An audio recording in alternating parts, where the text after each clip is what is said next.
हमारे YouTube channel brilliant coaching centre Nagpur में आपका स्वागत है। अब तक हम लोगों ने दो चर वाले रैखिक समीकरण में 1 से लेके 8 तक मैथ पढ़ लिया था। अब आगे देखेंगे 9 से।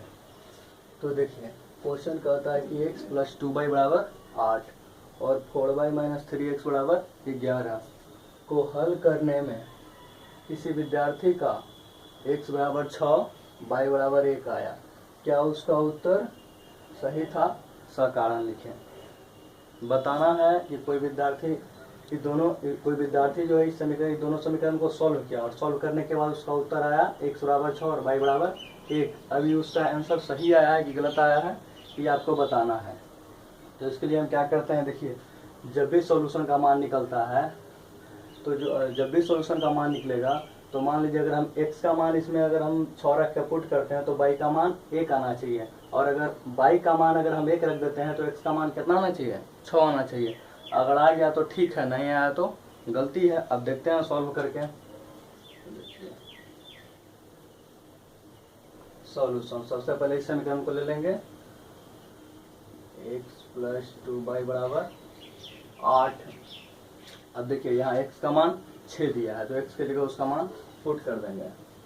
6 + 2y बराबर 8। या हम लिख सकते हैं 2y बराबर 8 - 6। y बराबर हो जाएगा 2/2। अब यहाँ कट जाएगा, इससे ही कट जाएगा, बराबर 1 हो गया। तो देखिए y का मान 1 से निकल गया। अब यही मान हम पुट करके देखते हैं इस समीकरण में कि पुट करने के बाद देखिए जब क्या कहते हैं इस समीकरण में जब हम x का मान 6 रखे हैं तो y का मान 1 आ गया। अब हम इसमें पुट करके देखते हैं, अगर इसमें भी मान आ जाएगा तो सही होगा, नहीं आएगा तो गलत होगा। अब देखिए यहाँ 4y - 3x बराबर 11। अब यहाँ पर हम y के जगह मान रख देंगे, यहाँ आया ना y बराबर 1, मान हम रख देंगे 4 × 1 - 3x बराबर 11। यहाँ हो जाएगा 4 - 3x बराबर 11। यह हो जाएगा -3x बराबर 11 - 4। या x बराबर हो जाएगा या -3x बराबर हो जाएगा 7। या हम लिख सकते हैं x बराबर हो जाएगा -7/3। तो देखिए यहाँ x का मान कितना आना चाहिए था? x का मान 6 आना चाहिए था। जब y का मान हम देखिए यहाँ जब y का मान जब हम 1 पुट किए, यहाँ से y का मान हम 1 पुट कर दिए तो x का मान कितना आना चाहिए था? 6 आना चाहिए था, जो कि यहाँ पर कह रहा है। तो x का मान कितना आ गया? 7/-3 आ गया। इसलिए हम क्या कर सकते हैं, अतः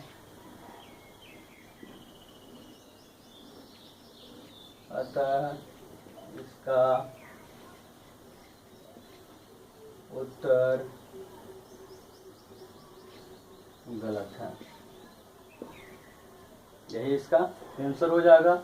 इसी तरह से 9 का दूसरा नंबर क्वेश्चन है, उसको भी आप लोग बना के चेक कर लीजिएगा।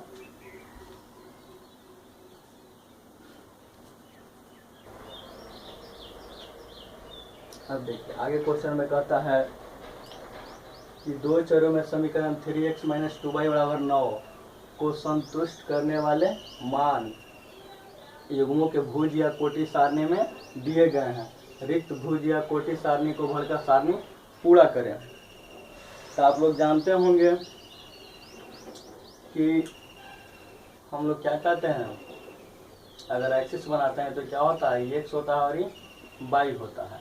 तो x वाले को हम क्या कहते हैं, इसको हम भुज बोलते हैं और इसको हम क्या बोलते हैं, कोटि बोलते हैं।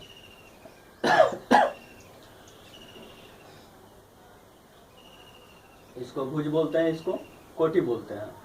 तो देखिए भुज क्या कहता है, रिक्त भुज या कोटि को भरकर सारणी पूरा करता है। भुज का मतलब क्या, x का मान भरकर पूरा करें और कोटि का मतलब y का मान भरकर पूरा करें।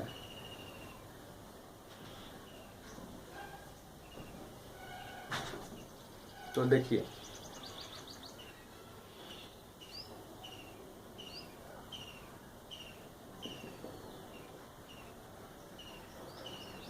आपको एक समीकरण दिए हुए हैं और क्या मान दिए हुए हैं, x का मान यहाँ दिए हुए हैं और y का मान क्या करना है, निकाल देना है। तो सबसे पहले हम समीकरण लिखेंगे 3x माइनस 2y बराबर 9। अब यहाँ पर x का मान दिए हुए हैं तो x का मान यहाँ पर हम क्या करेंगे, पुट करेंगे तो y का मान निकल जाएगा। तो यहाँ पर हम लिखेंगे कि या 3 गुना x का मान कितना 3 माइनस 2y बराबर 9। ये हो जाएगा 3 9 माइनस 2y बराबर 9। अभी बराबर किधर चल जाएगा, तो माइनस 2y बराबर 9 माइनस 9, तो ये हो जाएगा माइनस 2y बराबर 0। या हम क्या लिख सकते हैं, लिख सकते हैं y बराबर 0 बटा 2 बराबर 0। तो देखिए समीकरण आपको दिए हुए था और इस समीकरण में जब हम x का मान पुट कर दिए, x का मान हम 3 रख दिए तो y का मान कितना निकल गया 0। तो यहाँ पर कितना बढ़ा जाएगा 0। और फिर उसी तरह से आगे हम निकालेंगे। फिर देखिए फिर यहाँ x का मान कितना दे दिया है, फिर यहाँ पर हम समीकरण नहीं रहेगा, फिर इसी समीकरण में हम क्या करेंगे x का मान ये पुट कर देंगे, फिर y का मान निकल जाएगा। फिर हम लिख देंगे 3x माइनस 2y बराबर 9। अब x का मान क्या था -1, तो 3 गुना -1 माइनस 2y बराबर 9। ये हो जाएगा -3 माइनस 2y बराबर 9। या इधर आइए बराबर 9। अब यहाँ हो जाएगा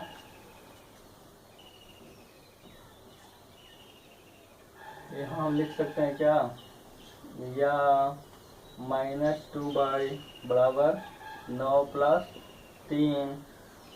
देखिए 9 इधर है और जो बराबर की ऊपर चल जाएगा तो चिन्ह क्या हो जाएगा माइनस से प्लस, तो 9 और 3 12 क्या हो जाएगा y बराबर हो जाएगा 12 बटा -2 काट दीजिए 6 गुना के 12 बराबर -6।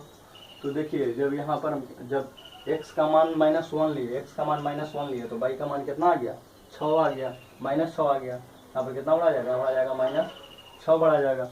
और उसी तरह से आगे देखिए फिर आपको किसका मान दे दिया है, यहाँ पर देखिए फिर आगे आपको y का मान दे दिया, तो x का मान हम निकाल लेंगे। फिर समीकरण यही रह जाएगा, फिर रह जाएगा 3x माइनस 2y बराबर 9। ये हो जाएगा 3x माइनस 2, y का मान 3 दिए हुए हैं 3 बराबर 9। 3x माइनस 6 बराबर 9। ये हो जाएगा क्या 3x बराबर 9 प्लस 6 बराबर 15। यहाँ हम लिख सकते हैं क्या x बराबर 15 बटा 3, 3 पचे 15 बराबर 5। तो देखिए यहाँ पर हम क्या किए, y का मान दिए हुए था, समीकरण नहीं है, इस समीकरण में हम y का मान पुट कर दिए, 3 गुना के 6 -6 बराबर के पड़ जाएगा, तो चिन्ह क्या हो जाएगा बदल जाएगा, 9 और 6 15 माइनस से ही प्लस हो जाएगा 15। फिर x बराबर क्या हो गया 15 बटा 3, 3 पचे 15 5। तो जब y का मान जब हम 3 पुट किए तो x का मान कितना आ गया 5 आ गया। अब आगे कहता है क्या, y का मान जब हम 0 ले लेंगे तब x का मान कितना आएगा, फिर निकाल लेते हैं, समीकरण नहीं रहेगा। 3x माइनस 2y बराबर 9, 3x माइनस y का मान 0 लेंगे तो 2 गुना 0 बराबर 9। या हम क्या लिख सकते हैं 3x माइनस 0 बराबर 9। शेयर कर देते हैं। अब देखिए या हम क्या लिख सकते हैं, हम लिख सकते हैं 3x बराबर जीरो ही पटी जाए या कहीं रहे, जीरो का कोई यहाँ पर मतलब तो है नहीं। जीरो में किसी भी संख्या को जोड़ते या घटाते हैं तो वही संख्या स्वयं आता है। तो ये क्या हो जाएगा 3x बराबर 9, x बराबर 9/3, ये हो गया आपको 3 बराबर 3। तो जब y का मान हम 0 पुट किए, y का मान 0 पुट कर दिए तो x का मान कितना आ गया 3 आ गया। यहाँ पर आपको 3 बढ़ा जाएगा। अब इसी तरह से 10 से दूसरा नंबर क्वेश्चन आप बना लीजिएगा।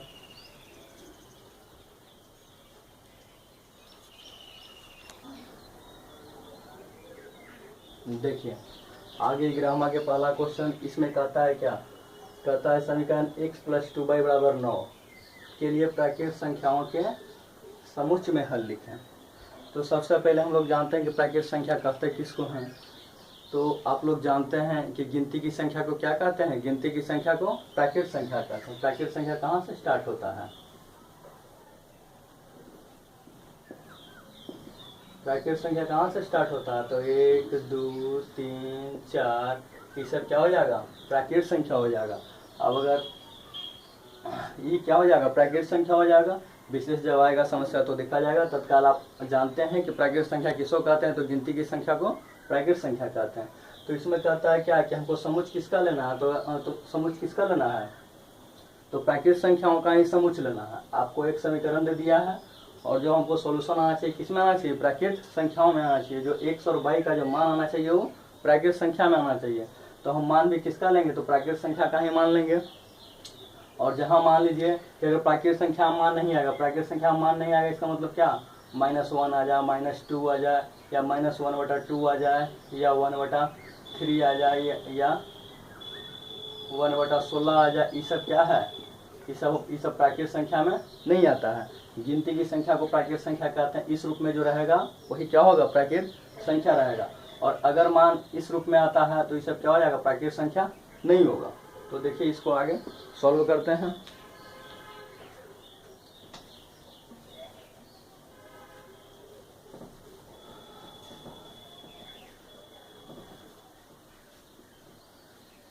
तो अपने मन से प्राकृत संख्या ले लेना है, कोई प्राकृत संख्या ले लीजिए।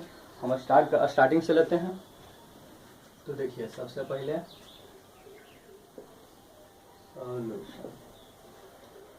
यहाँ पर एक का मान हमको रखना है और दूसरा का मान निकाल लेना है। तो देखिए समीकरण दिए हुए क्या, x + 2y बराबर 9। अगर यहाँ से हम x का मान निकालें, x बराबर हो जाएगा 9 - 2y। देखिए x बराबर क्या हो जाएगा 2y बराबर के इस साइड चला आएगा तो चिन्ह क्या हो जाएगा, प्लस का चिन्ह है तो माइनस का चिन्ह हो जाएगा। x बराबर 9 - 2y। अब मान लीजिए प्राकृत संख्या में हमको लेना है, अब y का मान लेंगे, x का मान निकाल के देखते हैं कि जब y बराबर 1, जब भी हम मान लेंगे तो प्राकृत संख्या में ही लेंगे। और जब y का मान हम 1 लेते हैं तो x का मान भी हमको प्राकृत संख्या में ही आना चाहिए। अगर प्राकृत संख्या में नहीं आएगा तो वो मान इस समुच्चय के लिए नहीं होगा। तो देखिए जब y बराबर 1 लेते हैं तो यहाँ पर देखिए अब y का मान इसमें हम पुट करेंगे तो x का मान निकल जाएगा। तो यहाँ देखिए यहाँ क्या है, x बराबर 9 - 2y बराबर हम लिख सकते हैं क्या 9 - 2। y का मान कितना लिए हैं, 1 लिए हैं, 1 बराबर कितना हो जाएगा 9 - 2 बराबर 7। यानी जब y का मान 1 ले रहे हैं तो x का मान कितना आ गया 7 आ गया। 7 भी आपका क्या है प्राकृत संख्या है। फिर आगे देखते हैं कि जब y बराबर 2, जब y का मान 2 लेंगे तब फिर यहाँ पर y का मान पुट करके हम देखते हैं कि x का मान कितना आता है। तो x बराबर 9 माइनस y का मान 2, 2 गुना 2 बराबर 9 माइनस 2 दूना के 4 बराबर कितना 5। 9 में से 4 जाएगा 5। समीकरण इसी में समीकरण यही रहेगा। इसी में हमको क्या करना पड़ेगा, जब y का मान लेंगे तो y का मान इसमें हम पुट कर देंगे तो x का मान क्या होगा निकलते चल जाएगा। तो जब y बराबर 2 लेंगे तो x बराबर कितना आ गया 5 आ गया। इसी तरह से हम फिर लिख सकते हैं कि जब y बराबर 3 लेंगे तो x बराबर कितना हो जाएगा 9 - 2 गुना 3 बराबर कितना हो जाएगा 9 - 6 बराबर 3। जब y का मान 3 लेंगे तो देखिए समीकरण ये ऐसी समीकरण में हम क्या करेंगे, y का मान पुट करेंगे।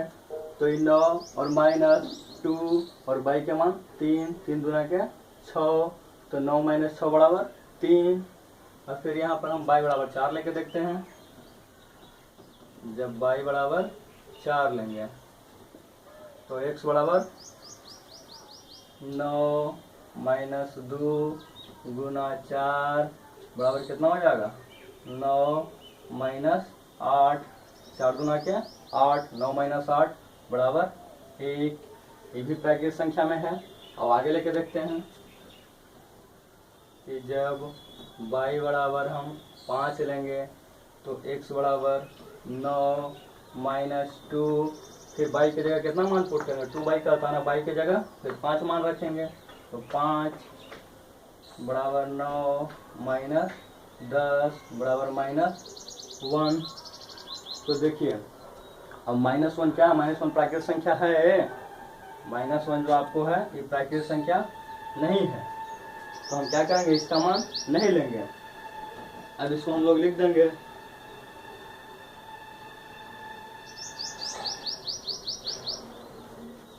कि अतः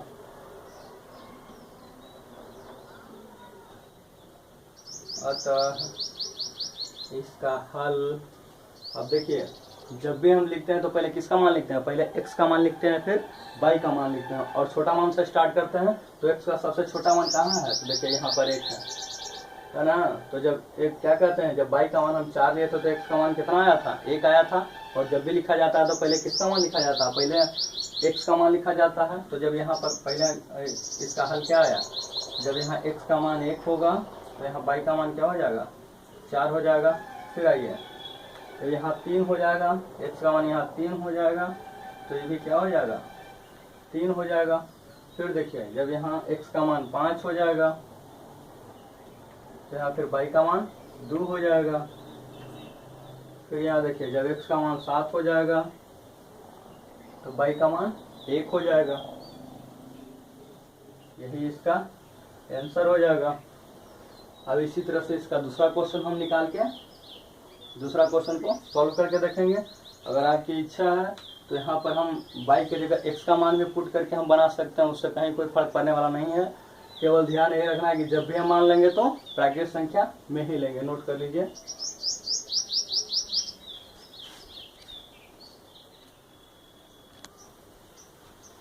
चलिए आगे देखिए 13 नंबर क्वेश्चन। आपको दिए हुए क्या है, x + y बराबर 7, 5x + 12x बराबर 7। अब इसको सॉल्व कीजिए। अब इसको सेम फॉर्म में लिखिए, जिसे देखिए x के सामने x को लिखिएगा और y के सामने y को लिखिएगा तो बनाना आसान होगा। ये हो जाएगा x + y बराबर 7, ये हो जाएगा 12x + 5y बराबर 7। ये आपको हो गया इक्वेशन फर्स्ट, ये हो गया इक्वेशन सेकेंड। अब देखिए आपको जानकारी है कि जब समीकरण को हम क्या करते हैं, जब दो चर वाला समीकरण होता है तो इसको हम क्या करते हैं, चिन्ह जो होता है वो चिन्ह अपोजिट होना चाहिए और मान बराबर होना चाहिए, तभी वो क्या होता है, कटता है। आपको घटाने का नियम भी पता है कि जब बराबर हो और चिन्ह उल्टा हो, एक प्लस दूसरा माइनस हो, तो क्या होता है, आपस में कट जाता है। तो यहाँ पर हम मान बराबर करेंगे। तो करने के लिए हम क्या करते हैं, तो देखिए सबसे पहले x + y बराबर 7 को समीकरण 1 मान लेंगे, फिर 12x + 5y बराबर 7 को समीकरण 2 मान लेंगे। अब इसमें हम कितना से गुना करेंगे कि ये जो है या तो हम y को बराबर कर दें, या तो ये 5y है तो इसको भी 5y कर दें, या तो ये 12x है तो इसको भी हम क्या कर दें, 12x कर दें। तो हम इसको क्या करते हैं, इसको हम 5y करते हैं। तो 5y करने के लिए क्या करना पड़ेगा, समीकरण 1 में 5 से गुना करना पड़ेगा। तो हम कर देंगे, लिखेंगे कि समीकरण 1 में कितना से गुना, 5 से गुना कर क्या करने पर,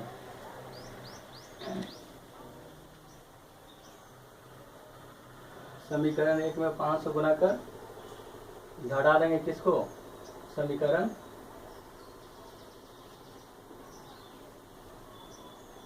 2 को क्या करेंगे, घटा देंगे। तो ये कर देंगे 5 से गुना करेंगे तो 5x प्लस 5y बराबर 7 × 5 = 35। ये हो जाएगा 12x प्लस 5y